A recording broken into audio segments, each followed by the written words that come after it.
बेटा lecture number 11 हम लोग डिस्कस करने वाले हैं आज।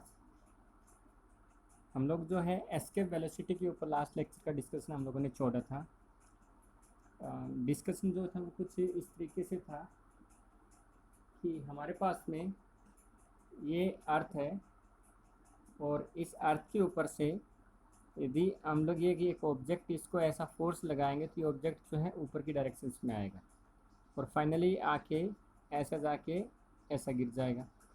फिर और फोर्स लगाएंगे तो इसकी जो स्पीड है वो इंक्रीज़ हो जाएगी और फाइनली ऐसे जाके गिर जाएगा। मतलब कि अर्थ जो है किसी भी ऑब्जेक्ट को अपनी तरफ एक ग्रेविटेशनल पुल लगाती है और अपनी तरफ खींच लेती है। जैसे जैसे फोर्स की वैल्यू बढ़ती जाएगी जो हाइट ऑफ ऑब्जेक्ट जो ऊपर की डायरेक्शन में जा रहा है वो इंक्रीज़ होती जाएगी। हम लोग किसी भी ऑब्जेक्ट की जो स्पीड है उसको इतनी देने वाले हैं कि वो अर्थ का जो ग्रेविटेशनल फील्ड है उसको पार करके चला जाए। जैसे फॉर एग्जांपल हमारे पास में ये एक अर्थ है, यहाँ से इसी ऑब्जेक्ट को हम लोगों ने ऊपर की तरफ थ्रो किया तो उसके ऊपर जितना हम लोगों ने फोर्स लगाया तो उसकी स्पीड इतनी होगी कि वो ये जो ग्रेविटेशनल फील्ड हमारे पास में ये वाली इस ग्रेविटेशनल फील्ड को पार करके चला जाएगा। और हम लोग ये जानते हैं यदि वो ग्रेविटेशनल फील्ड को पार करके चला जाएगा तो अर्थ जो है उसके ऊपर किसी भी प्रकार का कोई भी ग्रेविटेशनल पुल नहीं लगाएगी, अपनी तरफ नहीं खींचेगी और वो ऑब्जेक्ट जो है कभी भी वापस से लौट के नहीं आएगा। तो वो मिनिमम स्पीड जिससे किसी भी ऑब्जेक्ट को प्रोजेक्टेड किया जाता है वर्टिकल डायरेक्शन में कि वो ऑब्जेक्ट जो है वो अर्थ की ग्रेविटेशनल फील्ड को पार कर जाए और वापस से लौट के अर्थ की ग्रेविटेशनल फील्ड के अंदर ना आए, that is known as escape velocity of a object. जैसे मान लीजिए मैंने ऑब्जेक्ट को थ्रो किया 10 किलोमीटर पर सेकंड की स्पीड से और हम लोग ये देखते हैं कि ऑब्जेक्ट जो है वो लौट के आ जाता है। मैंने ऑब्जेक्ट को थ्रो किया 12 किलोमीटर पर सेकंड के हिसाब से, हम लोग ये देखते हैं ऑब्जेक्ट लौट के नहीं आता है। मैंने ऑब्जेक्ट को थ्रो किया 11.1 किलोमीटर पर सेकंड के हिसाब से, ऑब्जेक्ट लौट के आ जाता है। मैंने ऑब्जेक्ट को थ्रो किया 11.3 किलोमीटर पर सेकंड, ऑब्जेक्ट लौट के नहीं आता है। तो मैंने ऑब्जेक्ट को थ्रो किया 11.2 किलोमीटर पर सेकंड, हम लोग ये देखते हैं ऑब्जेक्ट लौट के नहीं आता है। तो 11.1 में लौट के आता है, 11.3 में नहीं लौट के आता है और 11.2 में भी नहीं लौट के आता है। तो वो मिनिमम स्पीड जो कि उस ऑब्जेक्ट को उसके ग्रेविटेशनल फील्ड जो हमारी अर्थ की उससे बाहर फेंक दे वो कहलाती है एस्केप वेलोसिटी। यहाँ पे जो 11.2 है वो हमारे पास में कहलाएगी एस्केप वेलोसिटी। ओके, तो मान लीजिए हमारे पास में एक अर्थ है, उस अर्थ का एक सेंटर होगा जिसका मास, सेंटर ऑफ मास हम लोग मान के चलते हैं यहाँ पे है ओ। इस अर्थ की एक रेडियस है आर, ए जो है इस अर्थ का एक सरफेस है। तो अर्थ के सरफेस से लेके पी पॉइंट तक जो डिस्टेंस हमारे पास में एक्स है। हम लोग ऑब्जेक्ट को जो है थ्रो करना चाहते हैं अर्थ सरफेस से। तो मान लीजिए हम लोगों ने ऑब्जेक्ट को थ्रो किया इस पॉइंट से लेके ए पॉइंट से लेके पी पॉइंट तक। तो हम लोगों ने इस ऑब्जेक्ट को जब ऊपर की तरफ थ्रो किया तो इस ऑब्जेक्ट के ऊपर कुछ हम लोगों ने वर्क डन किया होगा, because of we know that कि अर्थ जो उसकी तरफ एक ग्रेविटेशनल फोर्स लगाती है और उसको अपनी तरफ खींचने की कोशिश करती है, इसलिए अर्थ के ग्रेविटेशनल फोर्स के अपोजिट डायरेक्शन हम उसका मोशन कराना चाहते हैं, ऑब्जेक्ट को फेंकना चाहते हैं, थ्रो करना चाहते हैं। इसलिए ऑब्जेक्ट के ऊपर हम लोगों को एक कुछ वर्क डन करना पड़ेगा, क्योंकि यहाँ पे जो है पी पॉइंट पर अर्थ की ग्रेविटेशनल फील्ड है। इसलिए ये एक ऑब्जेक्ट रहा जिसको हम लोग थ्रो कर रहे हैं और ये रही एक ऑब्जेक्ट हमारे पास अर्थ, दोनों के बीच में ग्रेविटेशनल फोर्स काम करेगा और टोटल कितना फोर्स काम करेगा तो हम लोग ये जानते हैं कि न्यूटन्स के यूनिवर्सल लॉ ऑफ ग्रेविटेशन के कारण F इक्वल टू आ जाएगा G(m)/x²। मान लीजिए ऑब्जेक्ट जो है उसको हम लोगों को थोड़ा सा और फोर्स लगाना है, मतलब थोड़ा सा वर्क करना पड़ेगा, जिसके कारण उसने स्मॉल डिस्प्लेसमेंट किया पी से क्यू तक, थोड़ा सा फोर्स लगाया जिसकी वजह से उसने स्मॉल वर्क डन किया कहाँ से कहाँ तक, पी से लेके क्यू तक, और कितना डिस्प्लेसमेंट हुआ उसका dx। तो for a small work done we can calculate dw equal to force into में डिस्प्लेसमेंट, क्योंकि हम लोग जानते हैं वर्क डन क्या होता है, फोर्स इंटू में डिस्प्लेसमेंट। फोर्स की वैल्यू हम लोग यहाँ से जानते हैं, यहाँ से पुट कर देंगे। अभी जो है ऑब्जेक्ट को हम लोग ये जो अर्थ की ग्रेविटेशनल फील्ड है इससे बाहर फेंकना चाहते हैं। इससे बाहर ले जाना चाहते हैं। तो we want to calculate the total work done from this point to the this point, और इसके बाद में बाहर चला जाए ग्रेविटेशनल फील्ड के, तो टोटल वर्क डन कहाँ से कहाँ तक आ जाएगा, इस पॉइंट से लेके इस पॉइंट तक। तो यहाँ से लेके यहाँ तक जो टोटल वर्क डन कहलाएगा, तो वो कहलाएगा हमारे पास में टोटल वर्क डन। मतलब कि डी डब्ल्यू हमारे पास में स्मॉल वर्क डन था, टोटल वर्क डन निकालने के लिए हम लोग उसका इंटीग्रेट कर देंगे। इंटीग्रेट मतलब total work done that is equal to D W कहाँ से कहाँ तक, आर से लेके इन्फिनिटी तक वैल्यू पुट करेंगे, यहाँ से यहाँ तक इसका इंटीग्रेट करेंगे। तो ये हमारे पास में आ जाएगा जी, ग्रेविटेशन कांस्टेंट जो है वो कांस्टेंट है, मास ऑफ अर्थ कांस्टेंट है, मास ऑफ ऑब्जेक्ट कांस्टेंट है, वेरी क्या कर रही है, एक्स की वैल्यू हमारे पास में वेरी कर रही है। ये जो एक्स है हमारे पास में, ये वैल्यू क्या हो रही है, चेंज हो रही है, इंक्रीज और डिक्रीज हो रही है। ठीक है, तो यहाँ से जब हम लोग इंटीग्रेट करेंगे एक्स स्क्वायर का, तो हम लोग ये जानते हैं इंटीग्रेशन का जो बेसिक फॉर्मूला होता है हमारे पास में होता है integrate x to the power n d x is equal to x to the power n plus one divided by n plus one. ये जनरल फॉर्मूला होता है। ये जनरल फॉर्मूला हम लोग यहाँ पे लगाएंगे तो आ जाएगा x to the power minus two plus one divided by minus two plus one. ठीक है, हम लोगों ने इंटीग्रेट किया। इसको सोल्व करेंगे और लिमिट पुट करेंगे, तो यहाँ से आ जाएगा x to the power minus one divided by minus one. ये माइनस वन आगे आ जाएगा, तो इस माइनस वन को हम लोग आगे ले लेते हैं, आ जाएगा माइनस का, और ये x to the power minus one है तो ये नीचे जाएगा तो क्या हो जाएगा, one upon x. Limit put करने का जो तरीका होता है वो होता है अपर लिमिट माइनस का लोअर लिमिट। तो अपर लिमिट है इन्फिनिटी, तो one upon infinity minus lower limit अपने पास में वन अपॉन आर। ओके, जब हम इसको सोल्व करेंगे तो ये आ जाएगा हमारे पास वन अपॉन इन्फिनिटी जो हो जीरो हो जाएगा, और ये माइनस का वन अपॉन आर, तो ये माइनस और माइनस क्या बना देगा, इसको प्लस बना देगा। ठीक है, तो डब्लू जो टोटल वर्क डन आ जाएगा किसी भी ऑब्जेक्ट को ग्रेविटेशनल फील्ड से बाहर फेंकने का, वो आ जाएगा G M M upon R. Okay, now हम लोग ये जानते हैं कि किसी भी ऑब्जेक्ट के ऊपर हम लोग जितना ज़्यादा वर्क डन करेंगे तो उस ऑब्जेक्ट को हम लोग अपवर्ड डायरेक्शंस में थ्रो कर रहे हैं। मतलब उस ऑब्जेक्ट के पास में एक ही वेलोसिटी होगी, एक स्पीड होगी, और यदि किसी ऑब्जेक्ट के पास में स्पीड होती है तो वो स्पीड कितनी होती है, तो स्पीड इक्वल टू होती है हमारे पास में काइनेटिक एनर्जी इक्वल टू होती है हाफ एम वी स्क्वायर। तो मतलब कि जितनी ज़्यादा इसके ऊपर वर्क डन किया जाएगा उतना ही ज़्यादा उसका काइनेटिक एनर्जी होगा। तो हम लोग ये कह सकते हैं कि total work done is equal to kinetic energy, दोनों क्या हो जाएंगे हमारे पास में, बराबर हो जाएंगे। ठीक है, तो हम लोगों ने क्या किया कि जो वर्क डन है और जो काइनेटिक एनर्जी दोनों को हम लोगों ने इक्वल पुट कर दिया, क्योंकि total work done is equal to total kinetic energy. तो यहाँ से हम लोग वी की वैल्यू निकालेंगे, तो वी की वैल्यू आ जाएगी हमारे पास में टू इधर आएगा, two G M upon R, जो कैंसिल हो कैंसिल कर दीजिए, एम से लेके एम कैंसिल हो जाएगा, तो वी की वैल्यू आ जाएगी two G M upon R. तो ये जो वी एस्केप वेलोसिटी है ये आ जाएगी हमारे पास में under root of two G M upon R. तो यहाँ से हम लोग ग्रेविटेशन कांस्टेंट की वैल्यू जानते हैं, मास ऑफ अर्थ जानते हैं, रेडियस ऑफ अर्थ जानते हैं। इन सबको हम लोग पुट करेंगे तो ये आंसर आएगा हमारे पास में 11.2 किलोमीटर पर सेकंड। मतलब किसी भी ऑब्जेक्ट को यदि हम लोग इतनी स्पीड के साथ फेंकेंगे तो वो ऑब्जेक्ट जो है अर्थ के ग्रेविटेशन जो फील्ड है उसको पार कर जाएगा और वो कभी भी वापस लौट के नहीं आएगा। ओके, ठीक है। अगला टॉपिक हमारे पास में आता है सैटेलाइट के बारे में हम लोग डिस्कस कर रहे हैं, तो इसी से मिलता जुलता एक और टॉपिक हमारे पास में जियो स्टेशनरी सैटेलाइट, या फिर उसी को कहते हैं हम लोग जियो सिंक्रोनियस सैटेलाइट। बच्चों, सिंक्रोनियस का मतलब ये होता है कि जब एक चीज़ जो है वो दूसरी चीज़ के रेस्पेक्ट में सेम बिहेवियर करती है। जैसे कि एक टीचर क्लास में पढ़ाता है, तो यदि बच्चे उसके साथ सिंक्रोनाइज होना चाहते हैं, तो जो टीचर पढ़ा रहा है वो बच्चे यदि उसको समझ पा रहे हैं, तो एक टीचर और एक बच्चा दोनों आपस में एक दूसरे के सिंक्रोनाइज हो रहे हैं।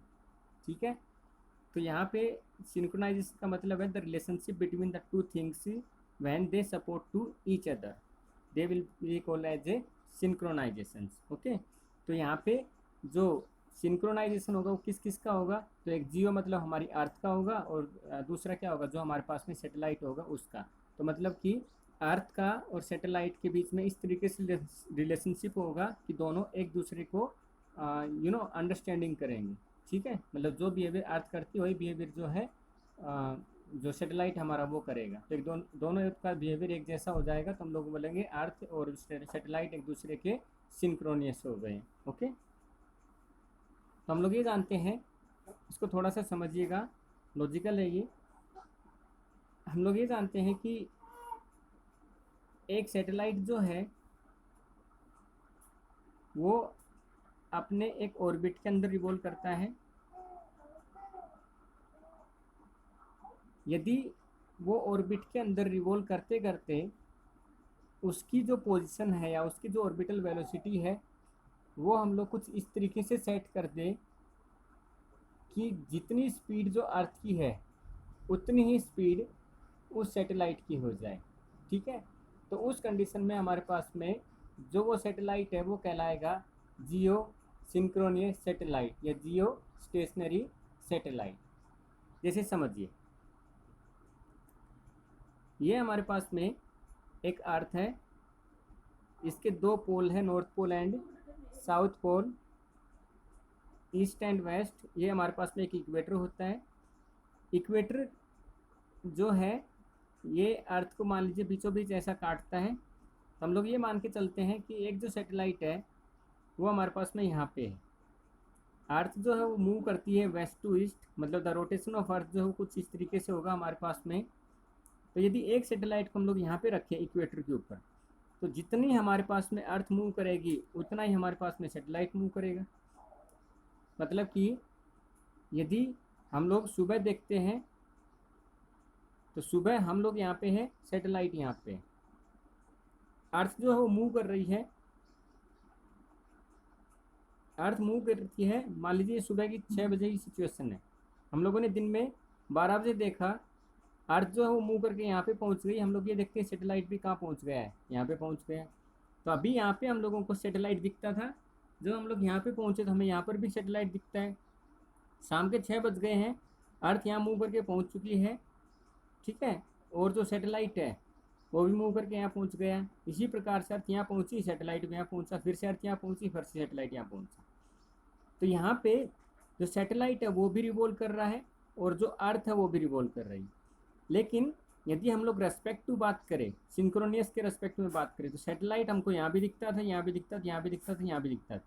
मतलब जैसे जैसे हम लोग मूव कर रहे हैं सैटेलाइट भी हम लोगों को मूव होता हुआ उसी रेशियो में उसी स्पीड के साथ दिखाई दे रहा है। तो हमारी नज़र में क्या है कि सैटेलाइट जो है वो स्टेशनरी है, क्योंकि मूव तो दोनों चीज़ें हो रही, लेकिन यहाँ पे हम लोगों को सैटेलाइट यहीं दिखा, यहाँ भी यहीं दिखा, यहाँ भी यहीं दिखा, यहाँ भी यहीं दिखा। मतलब हम लोगों को ये लगता है कि सैटेलाइट स्टेशनरी है और हम लोग भी स्टेशनरी।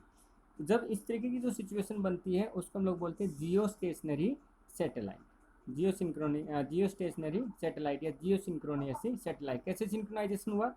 जितनी स्पीड ऑफ अर्थ उतनी स्पीड ऑफ सैटेलाइट, जितनी स्पीड ऑफ अर्थ उतनी स्पीड ऑफ सैटेलाइट, तो दोनों को एक दूसरे के साथ में सिंक्रोनाइजेशन हो गया, इसलिए ये सैटेलाइट कहलाते हैं geosynchronous satellite. Okay, now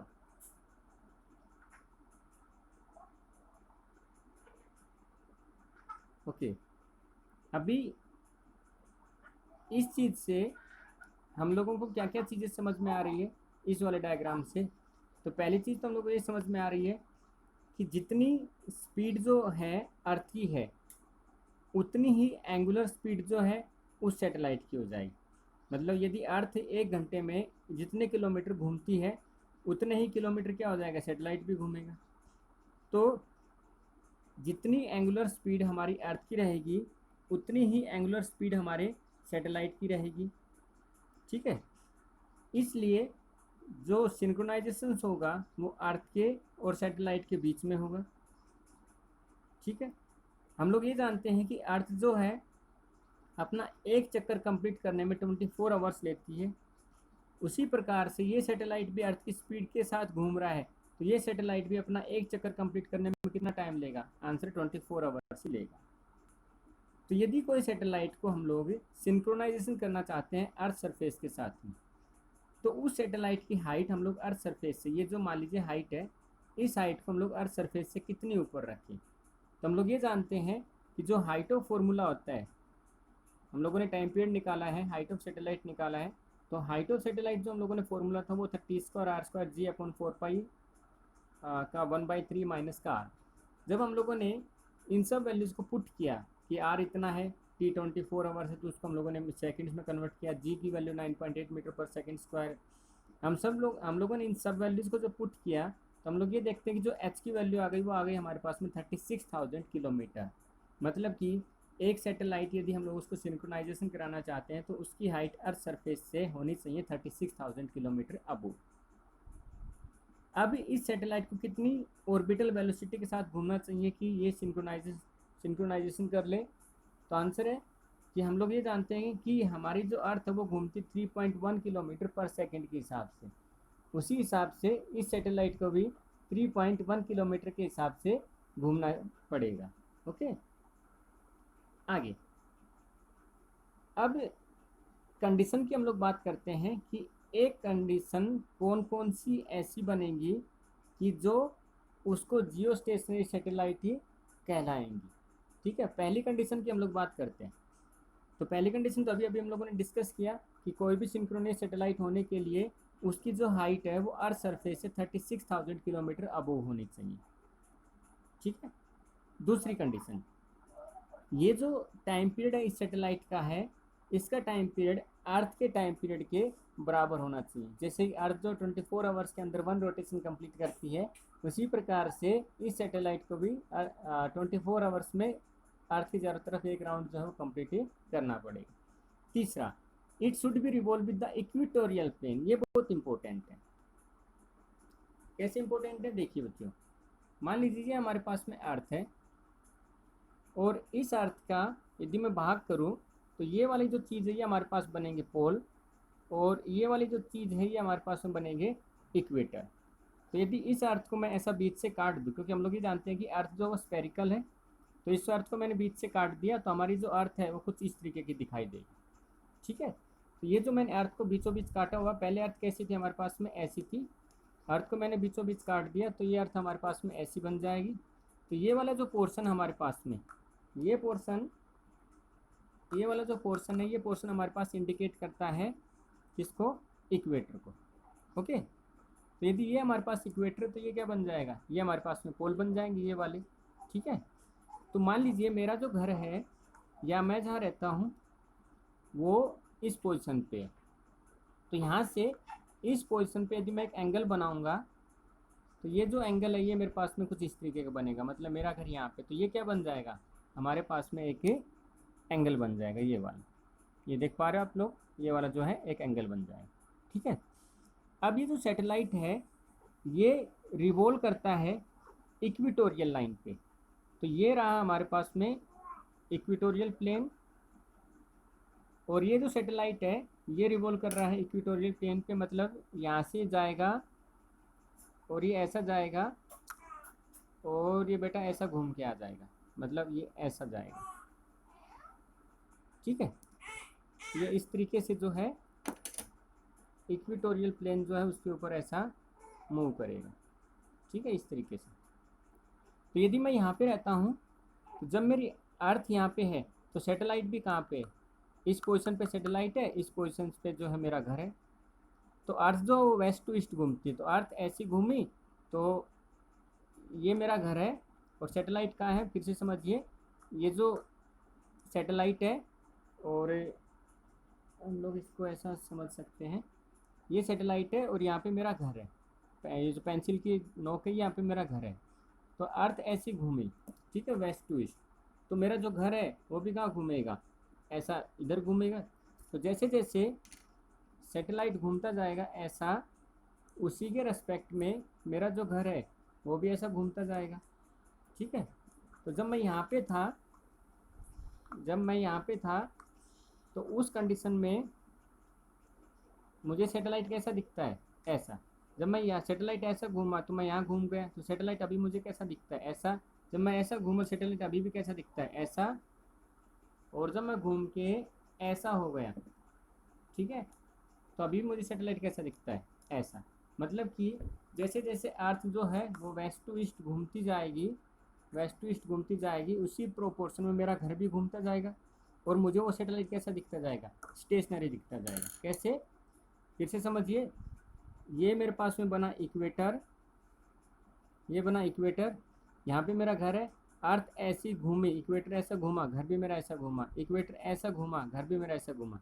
तो हर जगह पे, क्योंकि जो एंगुलर जो वेलोसिटी है सैटेलाइट की वही कितनी है, मेरी अर्थ की है, दोनों चीज़ें मुझे कैसे दिखेंगी, एक दूसरे के ऊपर कांस्टेंट दिखेंगी, स्टेशनरी दिखेंगी। ठीक है, तो कंडीशन क्या होनी चाहिए कि ये सैटेलाइट जो है इक्वेटोरियल लाइन के अलोंग ही मूव करना चाहिए। ठीक है, ओके, अगला देखिए, यदि एक सैटेलाइट जो है वो इक्वेटोरियल प्लेन के ऊपर रखा होगा तो हम लोग ये जानते हैं कि the angle between the satellite and the equatorial plane automatically कितना बन जाएगा, 0 डिग्री बन जाएगा। जैसे कि ये अर्थ है और ये रहा इक्वेटोरियल प्लेन और ये हमारे पास में सैटेलाइट, दोनों के बीच में एंगल कितना, 0 डिग्री। अब ये जो सैटेलाइट है, जियो स्टेशनरी सैटेलाइट, ये हमारे पास में काम क्या आते हैं, तो हम लोग ये जानते हैं कि कम्युनिकेशन के काम आते हैं। कैसे काम आएंगे, तो देखो बच्चों, इसको ऐसे समझिए कि हमारे पास में हमारी अर्थ है और ये सैटेलाइट जो है ये इस तरीके से रिवॉल्व करता है, ठीक है। हम लोग यहाँ रहते हैं, हमको सैटेलाइट यहाँ से ऐसा दिखा, जब अर्थ घूमे तो सैटेलाइट ऐसा दिखा, ऐसा दिखा, ऐसा दिखा, इस तरीके से। तो हम लोगों ने एक चीज़ तो समझ चुके हैं कि जो एंगुलर वेलोसिटी होगी सैटेलाइट की, वही एंगुलर वेलोसिटी हमारी अर्थ की होगी। तो हम लोगों को सैटेलाइट जो स्टेशनरी दिखता है, तो हम लोगों ने क्या किया, उस सैटेलाइट के रेस्पेक्ट में कि वो सैटेलाइट कहाँ पे होगा, उसके रेस्पेक्ट में हम लोगों ने अपना एंटीना जो है, डिस एंटीना जो है वो सेट कर लिया। मतलब कि जैसे मान लीजिए सैटेलाइट ऐसा दिखता है मेरे पास में, तो मैंने यहाँ पे जो है डिस एंटीना सेट कर लिया, ठीक है। तो अब ये सैटेलाइट ऐसा घूमा तो मेरी अर्थ भी कैसी घूमी, ऐसी, ये देखिए, जितना सैटेलाइट घूमता जाएगा अर्थ भी उसी रेशो में घूमती जाएगी, ठीक है। तो मेरा जो डिस एंटीना है वो उस सैटेलाइट के रेस्पेक्ट में फिक्स हो गया। अब जो सैटेलाइट है उसको हम लोग एक सोर्स स्टेशन से सिग्नल भेजेंगे, तो सोर्स स्टेशन से सिग्नल जब सैटेलाइट को भेजेंगे तो सैटेलाइट उन सिग्नल्स को रिसीव करेगा और उन सिग्नल्स को मॉडिफाई करेगा। मतलब यदि उस सिग्नल्स की वेवलेंथ चेंज करनी है या उसकी फ्रीक्वेंसी चेंज करनी है या उसका एम्पलीट्यूड चेंज करना उस सिग्नल्स का, वो सैटेलाइट उन सिग्नल्स को मॉडिफाई करेगा और वापस से उन सिग्नल्स को जो है ट्रांसमिट कर देगा। मतलब फिर से एक सोर्स स्टेशन होगा, मान लीजिए ये हमारे पास में एक सोर्स स्टेशन है, अर्थ के ऊपर कोई सोर्स स्टेशन है। इस सोर्स स्टेशन से जो हम लोगों ने सैटेलाइट को ऐसे सिग्नल भेजे, सैटेलाइट यहाँ पे है, सैटेलाइट ने सिग्नल्स को रिसीव किया, मॉडिफाई किया और उसने क्या किया, वापस से सिग्नल्स जो है वो अर्थ सरफेस के ऊपर ऐसे ट्रांसमिट कर दी, ठीक है। तो यदि वो रिसीव करता है और सिग्नल्स को मॉडिफाई करता है और ट्रांसमिट करता है, तो मतलब जो जियो स्टेशनरी सैटेलाइट है वो हमारे पास में कम्युनिकेशन पर्पज़ के लिए यूज़ होता है, ठीक है। दूसरा, अब ये जो कम्युनिकेशन पर्पज़ के लिए जिस सैटेलाइट की हम लोग बात कर रहे हैं, तो कोई कंट्री ऐसा होगा जिसने इस सैटेलाइट को लॉन्च किया होगा। तो एक फर्स्ट कम्युनिकेशन सैटेलाइट जो वो यूएसए ने लॉन्च किया था 1962 में, और इस सैटेलाइट का नाम क्या था हमारे पास में, टेलस्टार। उसके बाद में जो इंडिया है वो भी इस दौड़ में शामिल हुआ और लेटर ऑन जो इंडिया है उसने भी इनसेट 2B और इनसेट 2C जो है कम्युनिकेशन सैटेलाइट लॉन्च किए। आज के दिन जो है बहुत सारे सैटेलाइट जो है हर एक कंट्री लॉन्च कर रहा है और कर चुका है अबाउट द कम्युनिकेशंस के बारे में, ठीक है। लेकिन ये 2-3 इंपॉर्टेंट है, इंडिया ने कौन सा पहले किया और पहला जो कम्युनिकेशन सैटेलाइट कौन सा थी आपको याद होने चाहिए, ठीक है। कल हम लोग जो है पोलर सैटेलाइट के बारे में डिस्कस करेंगे। आज के लिए इतना ही, थैंक यू बेटा।